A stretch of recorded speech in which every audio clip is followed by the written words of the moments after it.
Hey, what's up, rock stars? It's Rox with a little bit of talk about what's at the top of the blog. So let's get to it.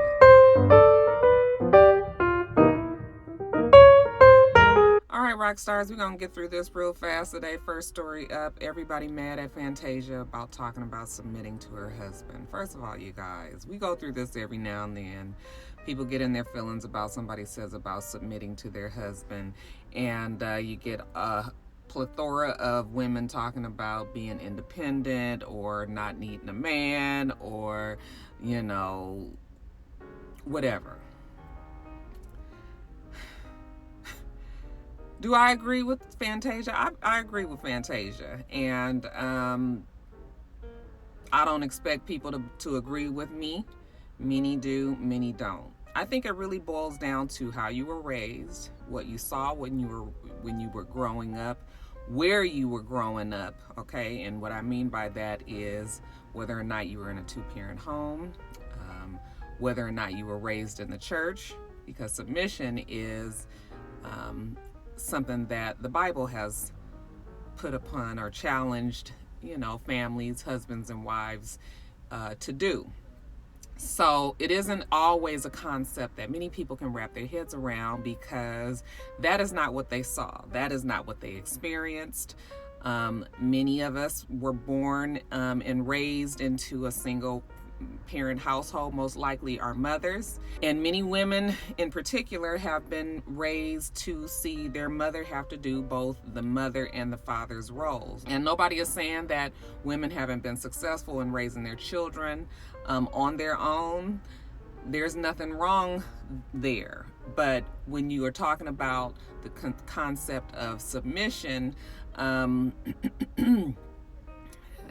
of all, you would have to be with someone to be able to do that. Secondly, they have to be worthy of submitting to. Nobody is saying that you have to follow some nigga that don't know what the fuck he doing and is about to lead you down the path of disaster, okay? It has to be a person that's worthy of submission. Somebody that you can trust enough to put your life into their hands, okay? But then also you have to think about submission in the way that it was intended. A lot of people think that submission means that somebody is telling you what to do, and that's really not it. Submission is allowing the man to lead the family. And again, if you just weren't if you haven't seen that successfully happen in your life, then you just won't respect that value. You don't have to be all for submission, but what I will say is, don't you get tired as women always running things, always being in charge of things, always having to look out for everything that goes on in your household, always, and I'm not saying that doesn't happen even when you were married, because many times women carry a lot of the load. If it's not physically, then it is emotionally, it's mentally, it's trying to make sure that the house runs smoothly, okay? But there's absolutely nothing wrong in letting somebody else do it. We just get into this mindset that we have to do every single thing. And it changes your perspective and it makes you feel differently. And when people start talking about submission and things like that, they just really can't understand or even get with that program. If you heard these things all the time, and if that was just something that is a part of your way of thinking, but it's not being told what to do. When my husband and I are making decisions, it's definitely a conversation that the two of us have.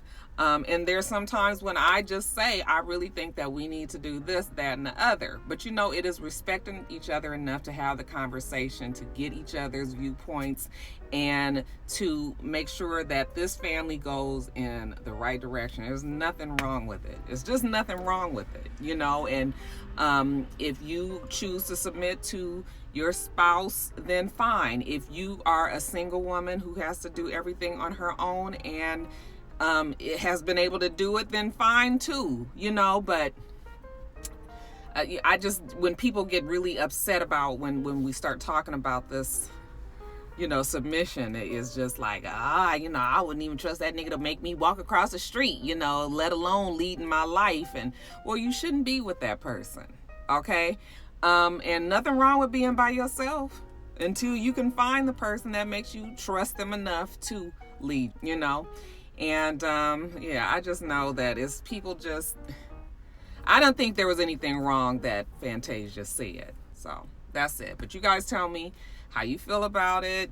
You know, if you can get with this whole concept of submission, or if that's just something you believe is an antiquated old way of thinking, and it, you know, it just is just not happening. For me, I don't have a problem with it, but if you do, let us know down in the comments. All right, you guys, let's also talk about Takashi 6ix9ine. This is another one of those subjects that I don't really like to talk about, because the minute I start talking about the fact that he's an old bitch ass, pussy ass nigga, a snitch, a fucking rat, you guys get in my comments and you start telling me, like, if you were facing all this jail time, wouldn't you tell too? First of fuck all, I wouldn't even have myself in that position if I was not willing to go to jail. See, I'm not going to act like I'm this big time gangster. Okay, I'm not going to get myself involved in shit that I know I cannot handle. All right, if I'm going to be out there doing the dirty deed in the trenches with these gangsters and doing all this shit, ordering hits and, you know, using my money to buy guns and threatening people and trolling all over the internet and making all of these wild and crazy comments about the fact that he was pretty much untouchable. You know, if I was going to be doing stuff like that, then I would feel like you know, if I got caught, then hey, I'm this big gangster. Okay. I was doing the shit too. If I get caught, then I guess I get caught, pay my time and get on out of jail. But see, if I'm not with it, if I'm not about that life, if I know that I'm going to tell if I get caught, then you know what? I'm not going to do it. Okay. When you do some shit with somebody, and then you tell and they get in trouble and you don't, I have a problem with that. When I call somebody a snitch, I'm not talking about somebody that's walking down the street and possibly see a woman get mugged, her purse get snatched. If you see somebody get killed and you know exactly who it is and you go to the police, that's not what I'm saying. What I'm saying is, if you doing the bullshit too, there is something really wrong with the fact that you can go and tell and you can get off. Okay, when you was doing all of it. And really, Takashi 6ix9ine was providing the money to fund a lot of the things that they were doing. Okay, so either if you're going to do the time, you're going to pay the crime. This is shit that I even tell my kids.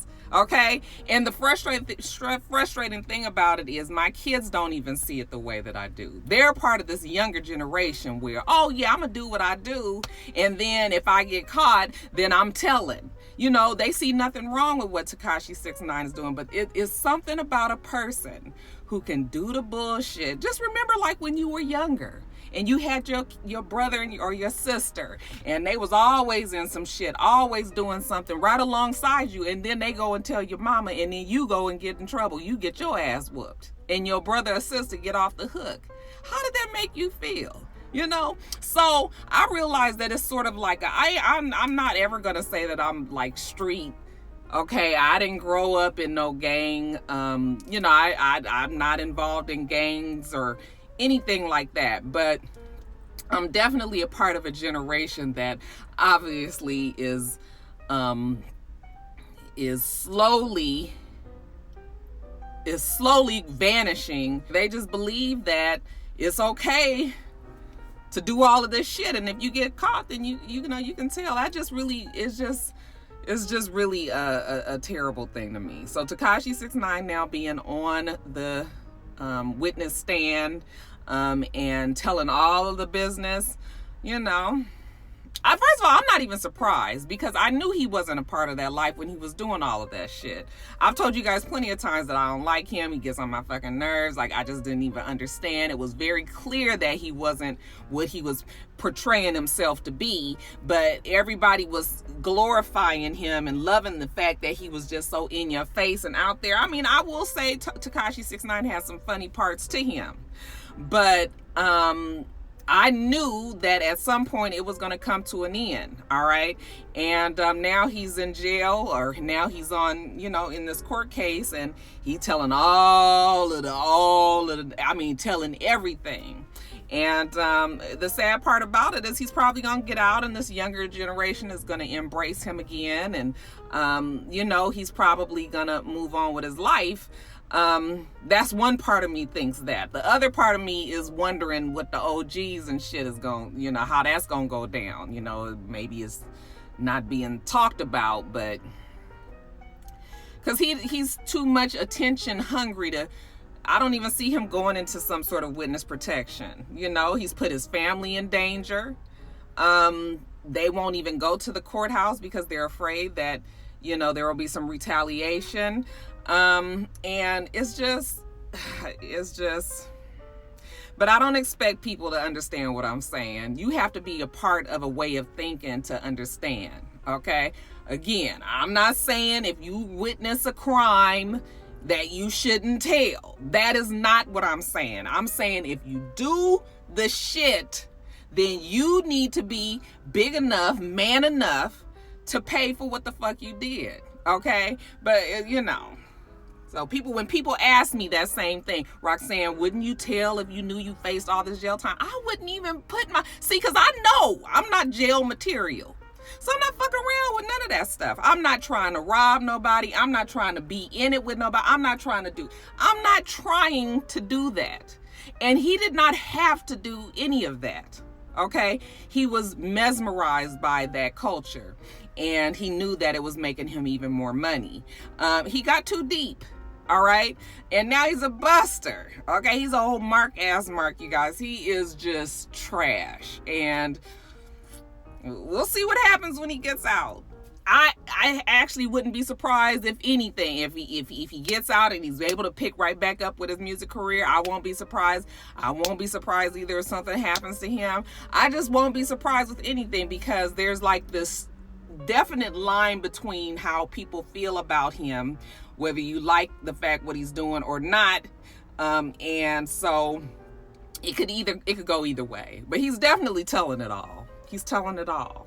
And I kind of blame a lot of these gangs, you know, they allow celebrities to get into their gangs because it brings attention to the gang, and also they're able to get money from these celebrities. And so they let them, you know, act as if they are gang members as well.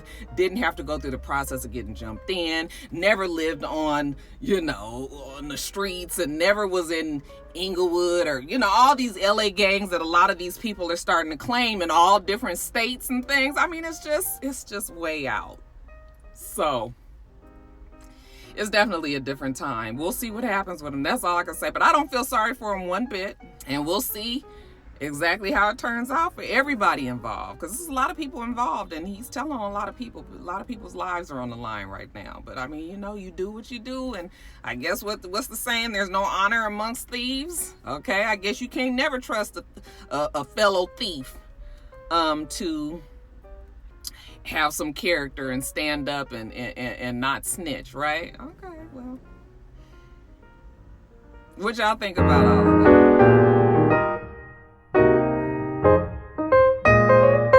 Rock stars. And then next story, Tamar on the Wendy Williams show. First of all, before we even get into the subject matter, let's just talk about Tamar and the fact that Tamar really has some,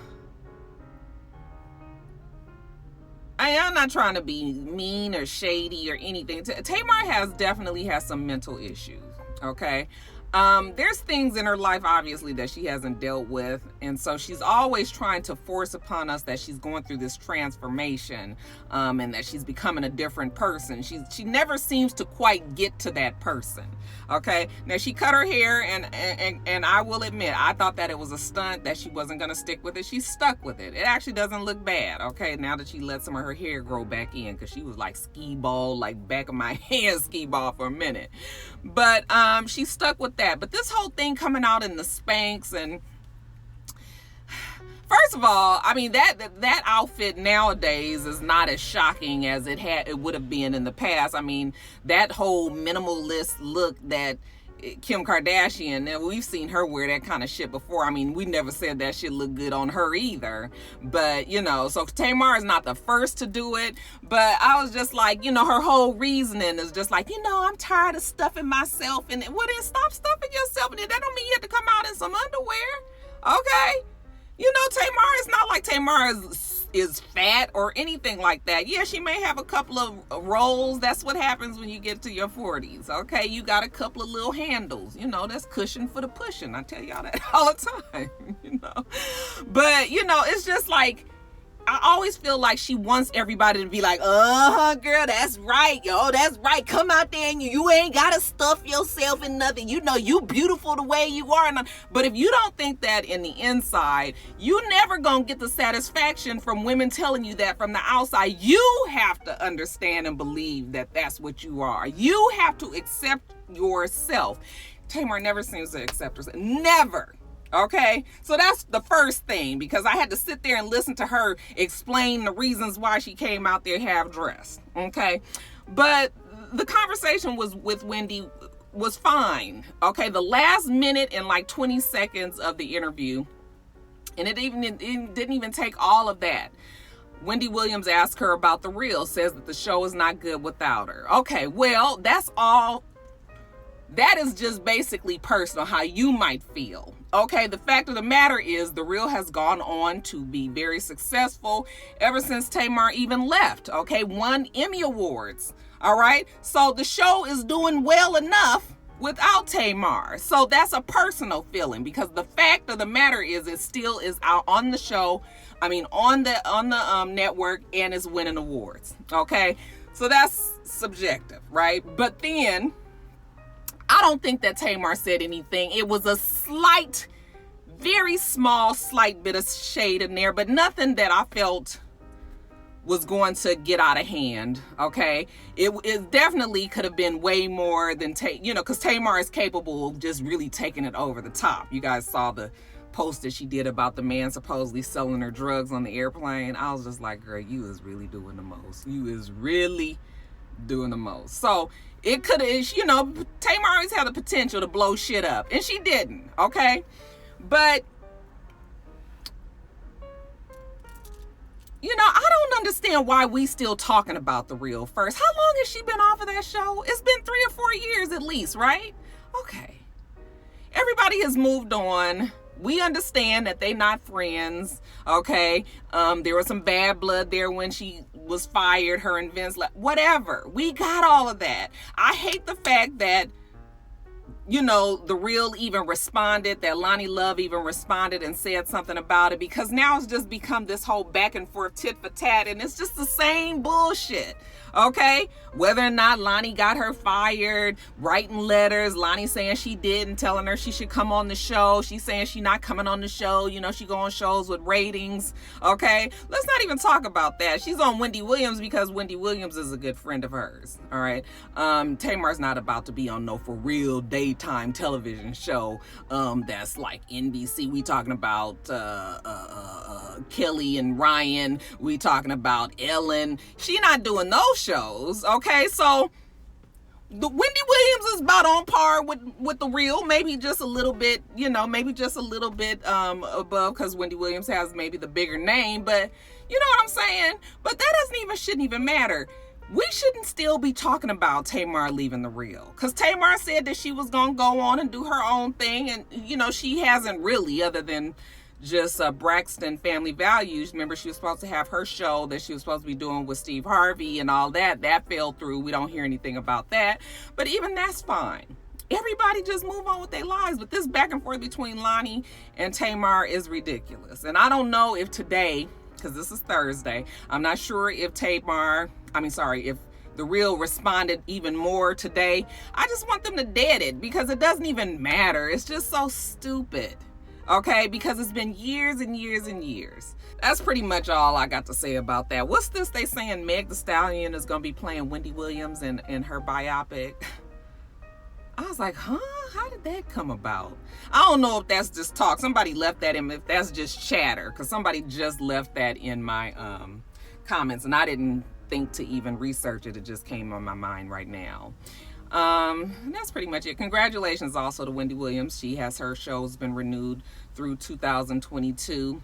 And after that, we'll see if she stays on. But for now, she's still, you guys, Wendy Williams. Even I must admit, I was really kind of worried about her when she was going through that shit with her husband. But no, Wendy Williams seemed to have had a plan that worked out perfectly. And her show is doing fine. And it's still on for a couple more years. Okay, 3 more years. So that's it, y'all. But yeah, that whole thing with Tamar and Lonnie is just so unnecessary. So unnecessary.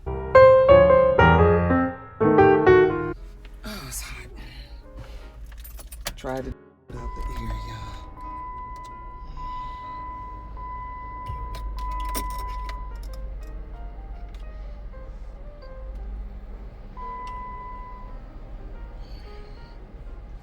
Ooh-wee, y'all, it's hot. I was trying to do it without the air because I barely got any gas, but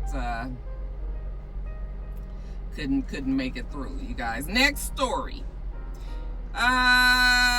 Kevin Hart. Let's talk about the little nigga for a minute. Okay. They're saying that his jump off. Remember the video that we all saw of him blowing his name? Montia Sabag. Remember we saw that video of them in that hotel and Chale was really going to work, and it was a camera that was hidden off to the side. Looked like it might have been underneath some bags or something like that. So he was not aware that he was being recorded, and then it was uploaded to the internet. And then remember, we also found out that his friend JT. Now, why does that? JT was the name of the man that got in the accident, wasn't it? It was JT something. It wasn't this guy, but okay. I'm getting my initials mixed. Wasn't it JT? I'm gonna have to look that up when I finish this video. But anyway, in this case, JT Jackson was a friend of Kevin Hart's. Okay, even been in a couple of movies with him or whatever. Turned out that he was behind the video, and he was trying to get money out of it. You know, this whole extortion plot. And I think he was trying to do it anonymously, and they come to find out it was him, and you know, it was Kevin's friend and all that. So he was arrested for that. Now Montia is saying that Kevin Hart was in cahoots with JT and that they planned this whole thing. She's saying that Kevin Hart led him into the hotel room to set up the camera for publicity for his like upcoming comedy tour. And as much as I don't like Kevin Hart, you guys know how I feel about him. I will have to say that I can't imagine him. First of all, Kevin Hart is an A-list actor, A-list comedian. Okay, he was already doing quite well. As a matter of fact, everybody was like, "You about to fuck your money up doing shit like this." Okay, it didn't affect him. It didn't seem to do anything. But what I'm saying is, Kevin Hart was firmly placed in Hollywood elite. Okay, so he didn't need to be fucking on no girl that ain't nobody even cared about or knew about in a hotel room for any type of publicity. I don't believe that he would put his marriage in jeopardy like that, not purposely, not out there for everybody. Kevin Hart strikes me as the type that he wants everything. He wants his wife, and he wants to be able to fuck hoes on the side. It's like a lot of men in Hollywood. I mean, a lot of men, period, right? As much as I would be like, oh, girl, maybe. No, it's just absolutely no way. You know, so she's suing for $60 million. And of course, it's also all about, you know, her mental anguish and distress and all of this. But $60 million, she definitely won't be getting that. I know a lot of times, and I'm not a rock star lawyer, okay, a real one, but I've been around enough to know it's a lot of times that people will set this exorbitant, really ridiculous amount to sue somebody in hopes that it'll just cause the other person to settle to get you out of your hair. Now, in this case, I don't believe Kevin Hart will even do that, because we all know that he didn't fuck the girl now, right? I mean, he never, you know, he didn't deny it, and so she don't really even have much leverage. There's nothing that you gonna do that's gonna make him look any worse than how he looked to the people when he got caught. So she can do all this $60 million that she want to, but yeah, she ain't, y'all, she ain't fixing to get that. And again, I don't believe it, sis. So I just think that, you know, maybe she sat around with her girls and came up with this plausible story, but I just don't see it that way. I just don't. Do you guys think that Kevin Hart was in on that? I mean, he would be crazy to. I don't think so. And then lastly, in cookies, that Sandy Hook PSA. Have you guys seen the commercial? It is very disturbing. And I actually thought that it was brilliantly done because it's got all the lightheartedness of a regular commercial. Back to school. It's called Back to School Essentials. And like I said, it's very lighthearted, the feel of the commercial. Yet when you start watching it and paying attention to what's going on there, it's a very dark commercial because it is talking about the things that parents bought their children in preparation for getting away from a gunman who is shooting up their school. And it's really, really, I mean, it's just, you guys have got to see it. I mean, as it goes on, and it ends with a girl who is hiding away in a, looks like a dark room, and she's typing on her phone. She says, my mom got me a phone, you know, so that I can send her messages. And she's sending a message that says, I love you, Mom. And she's like crunched down in the corner, and you hear the door open and somebody coming in the room, and she's just crying. I mean, it was a, you know, it was a very shocking and profound commercial. The saddest part about this commercial, though, is that it's not going to make any difference. And we know that because plenty kids have been killed, and it still has not made any difference. One of the rock stars told me a long time ago, Roxanne, if they didn't care about Sandy Hook and all those elementary school kids, if they didn't care about that, you know, them enough to make some changes to the gun laws, then they will never do it. And I 100% believe that. Okay, the creator of this foundation, she actually is the mother of one of the kids that got killed in Sandy Hook. She's the one that creates this, and evidently they have like a whole anti-violence packet, like a bunch of things that they put out, and this commercial is part of that whole packet, but they do it every year. And yeah, I thought that she did a great job. She was on the Today Show, I believe is where the commercial was debuted, and definitely something, you know, that'll make you think. But like I said, it's not going to change anything, and that's really the saddest part. I don't know how America can look itself in the face and know that it's responsible. Well, not responsible directly, but by lack of making any changes, they're responsible for all of these deaths of these kids in these schools. You know, it's a terrible thing. But you guys make sure you check out that commercial. Also, Issa Rae, they're saying that she is doing a remake of Set It Off. I've told you guys plenty of times that I don't like when people mess with classics. And where is the creativity these days? I know Issa has it in her, okay? And I know as a, you know, middle-aged woman, of all the classics back in the day that I really loved and everything, I understand the desire to kind of want to recreate that same thing, but I just wish that they wouldn't touch movies like this. I mean, nobody could. Set It Off didn't win any awards. I know Queen Latifah actually was nominated for an Oscar, right? It was an Oscar, right? I think she was nominated. She didn't win, but and this might be very well a hood classic. I don't know if white folks would be like, oh yeah, Set It Off, you know, with Cleo, and so, you know, nobody is doing all of that. But what I'm saying is, there's so many other projects that can be made that haven't been made yet. And, you know, why are we doing that? So I'm not really feeling Issa doing this. They're saying that she's producing it. She's most likely going to star in it as well. And Sarita Singleton and Nina Gipster, I believe is her name, they are going to be writing the script. But yeah, I just wish they wouldn't do it. And then if it's not good, then we're going to be like, Issa, you know, you fucked that one up. And I don't want her to have that on her resume. Not saying that she's not capable of making a good movie, but just leave it alone. Just leave it alone and do something else. But it looks like it's on its way, you guys. So we'll be seeing that soon enough. They're saying that your boy Willie Wop is a married man, you guys. That's right. He's married some IG model. Her name is Leandra Gonzalez. Okay, I guess he likes the exotic type. They debuted their relationship, they say, at the VMAs last month. And now she's posting, a picture of their marriage license, and she's referring to him as her husband. I mean, that don't really mean nothing these days, but the marriage license, at least we know that exists. And yeah, supposedly Willie Whopped and tied her on down, you guys. So I just want somebody to check on Alexis Sky, Masika especially, make sure that they're okay. But it looks like he has been taken off the market, so y'all just, Willie Whop is not available to you any longer. They're saying that Ashley and Michael Darby have been, axed from Real Housewives of Potomac. That is on Media Takeout. So you guys know how I feel about Media Takeout. They're usually full of shit.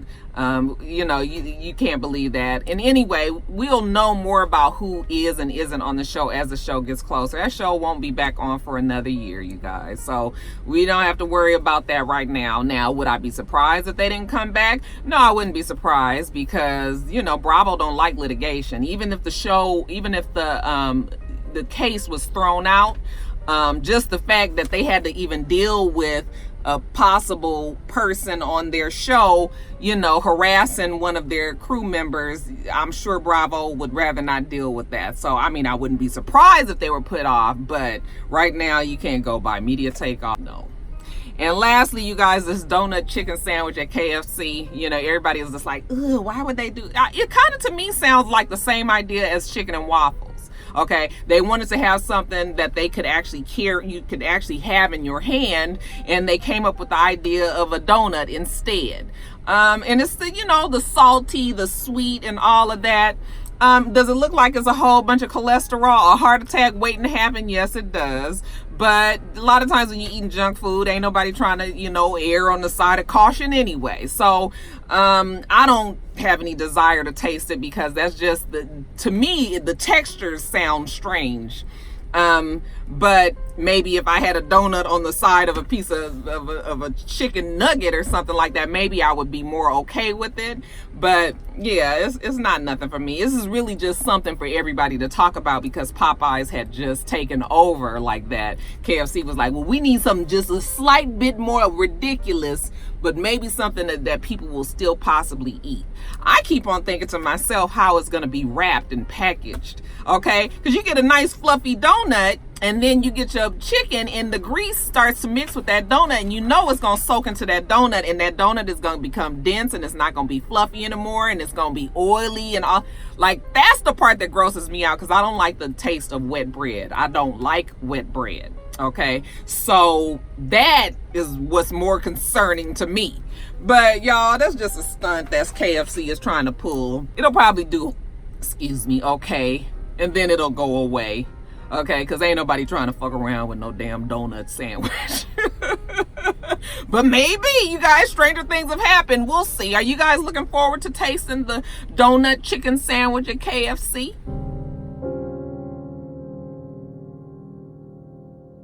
All right, rock stars, that's it. Okay, I'm about to get me something to eat and take it on back to work. Okay, we do this every single week. So make sure that you rate, comment, and subscribe, and make sure you come back.